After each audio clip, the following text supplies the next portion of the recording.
Alright guys, in this video we're going to be taking a look at the top 10 of my favorite BrickTactical solid color weapons. So we'll be doing separate videos on the overmolded weapons. These are just solid color weapons. And without further ado, let's start at the top with number 10. Okay guys, let's start at the top with number 10. So we'll be counting down from 10 all the way to 1, 1 being my favorite. This is number 10. So this is a really hard thing for me to do, right? Because I've got over 30, I think maybe even over 40 different weapons.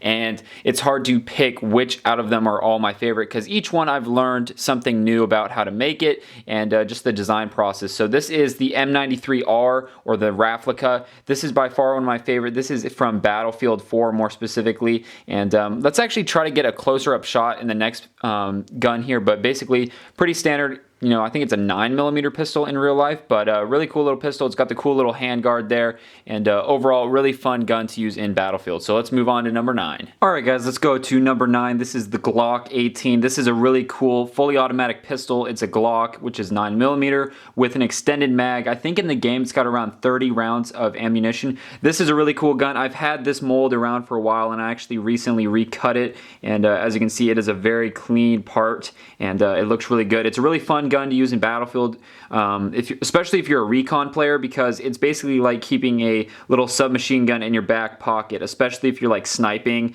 and you hear someone coming up on you. It's a great way to take them out. So it's hard to put this one so high up on the list, but there's just so many cool guns that I've made. So let's go ahead and go on to number 8. All right, speaking of recon, with number 8 we have the M14 EBR, and I think that stands for Elite Battle Rifle. Basically, it's an M14 SOCOM on steroids. You've got the full scope, you've got a bunch of tactical points here with the RIS rail, you got an extended mag and a really cool stock. So this is another cool gun that I've made. Once again, I've had this design for many years, but all these guns that I'm about to show you, and this one included, all of them I've recut the molds so you can see the parts are a lot cleaner. And this one was a lot harder than you think to make, simply because of all the different angles and small cutouts here up on the front handguard and then on the back stock make this part really difficult to get out of the mold.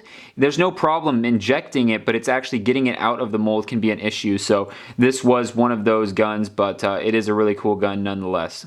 Alright, moving on to number 7. This one's another really hard one to put so high up on the list because so many people like this. This is the new version of my AK-47, and a lot of people really like this because it is not super simple of a design, but it's not too overly detailed. And I think that's what makes it stand out from other competitors, because it just got that little bit more oomph of detail and it looks really nice. It looks Lego-like still. Like I said, it's not too overly detailed, but it still is very recognizable as an AK-47. This one's in gunmetal. I make these in overmolded versions. We'll talk about those in upcoming videos, but once again, really hard to put this one so high up on the list. I might actually rethink my order here, but we're gonna stick to it, so let's move on to the next one. Alright, moving on to number 6, we have the SKS. This is another really cool Battlefield gun. I really like using this gun in Battlefield. It's really fun to play around with some different optics. Basically, it's a modern version of the original SKS, which was all wood. This is more of a tactical version. We've got the cool Molly kind of,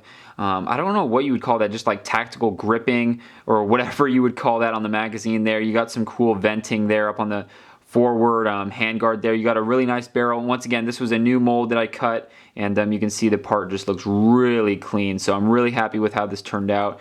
Get another look there. It does have a trigger in there, and just a really fun gun to use in Battlefield and in any games that have this. So even PUBG has this, which is really cool to use. So really cool gun. Let's move on to number 5. All right, moving on to number 5. This is a weird one. We have the CBJ-MS, which is a very interesting submachine gun actually that's used in Battlefield. And I don't know why I really like this submachine gun. This is probably the one gun that I have the most kills with in Battlefield, which is really weird, but a really fun gun. It's got a big drum magazine, so it holds a lot of ammo, and I think I had a red dot and like a laser or something on mine in Battlefield, but really fun gun. The reason this is so high up on the list is, one, because it's really one of my favorite guns in Battlefield, and it's just a different gun. It's not an Uzi, it's not an MP5, but it's a CBJ-MS, and it's a for any Battlefield player, it's very recognizable as that gun. And people also call it the nail gun because it does look like a nail gun like you would use to make a house or something in real life. So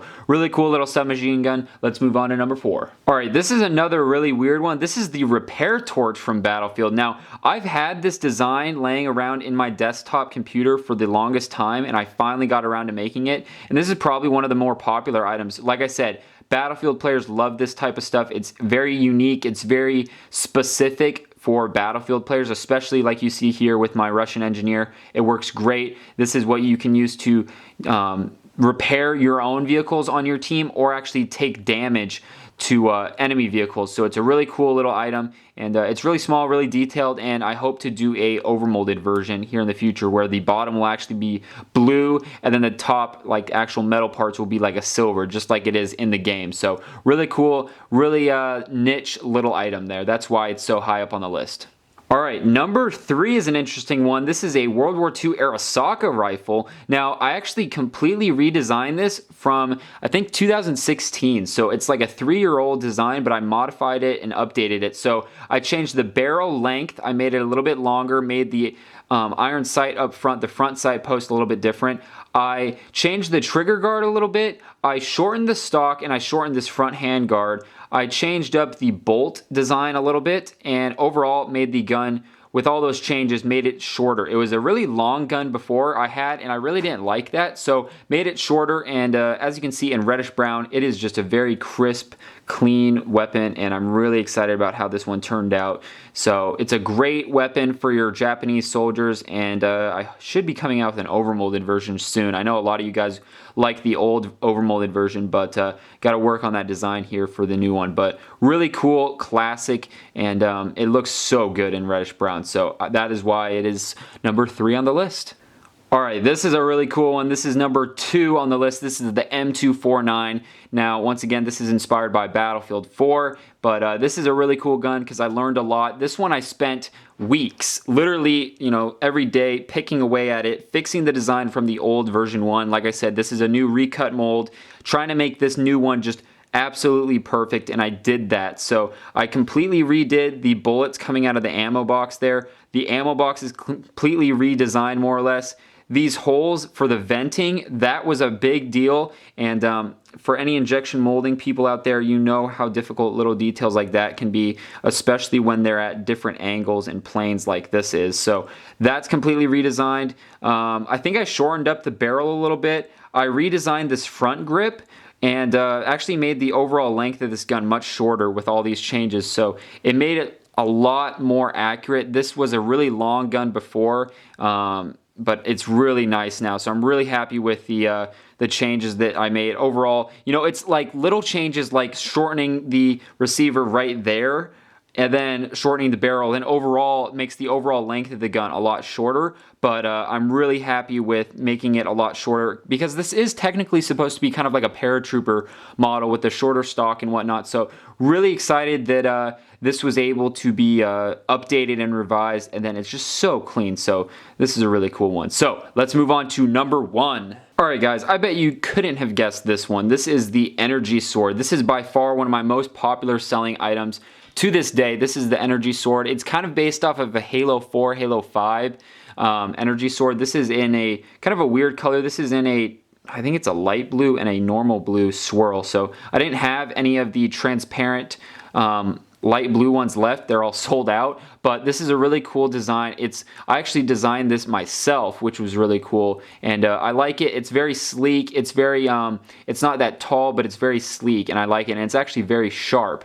But I'm really happy and proud of how this one turned out. And then of course the overmolded ones, we'll be talking about that in another video. But you guys love this, and especially with Halo coming out to PC, I know a lot of you guys will like this. So I hope you guys enjoyed this being the first on the list. Like I said, I guarantee you a lot of you guys didn't guess this would be number 1 on the list, but I am very proud of this because, like I said, I designed it and made some cool overmolded ones. And the fact that I designed it, made the mold, made the parts, and it's literally one of my best sellers. So the fact that I made it, designed it, and it's so well received, it's really cool to see that. So I'm very proud of that. So I hope you guys enjoyed this video series. You know, we talked about a lot of different minifigures here, so let's go ahead and set some of those up, and I'll back the camera up and focus that in for you guys. But we talked about a lot. You know, these are some of the top 3 right here. I'm not going to put them all back out, but I'm curious to see, out of all of these minifigures and weapons that I showed you guys, do you guys own any of these? I know I sell all of these items on my website, BrickTactical.com. I'll put a link in the description so you guys can go check them out. But yeah, really cool minifigures, really cool weapons. So let me know, out of all of these, if you guys would have ranked them any differently. Do you guys agree with how I ranked them? Do you disagree? Would you move some of them around? And maybe even in the comments, take the same weapons and rank them in order, and let me know in the comments down below. All right, guys, check them out, BrickTactical.com, and I'll put some more videos on the screen right there, and then subscribe by clicking right there. Let me know also if you guys enjoyed this style of video, and without further ado, I'll see you guys in the next video. Peace out.